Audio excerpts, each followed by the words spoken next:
So now we're figuring out how bright the installer was, right? Who was working in this, right? So we started, got a measuring tape. So we got a tape measure out and find out why the rear suspension is so fucked up. This wheel has like, I don't know, a few inches of toe out with a negative camber, but that's what happens when you toe out, the wheel actually leans in. And on the other side, the same fucking thing. I'm like, how can it wind up worse after you work on it with new parts? And I'm sure they got them from Toyota. Besides the installation problem. So I said, Caleb, grab a tape measure and start measuring these rods.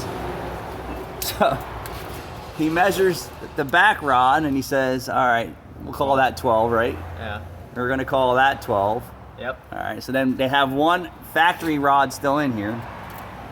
Call that 11. That's an 11. And that's an 11.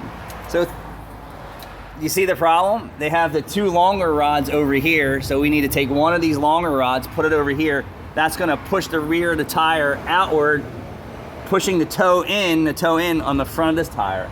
By taking this long rod out and putting the shorter rod in there, it's gonna pull the toe in also. So this rod's right. There is a thing called science and math. You could have used a fucking piece of string. Common sense. You could common sense. You could have used a piece of wood.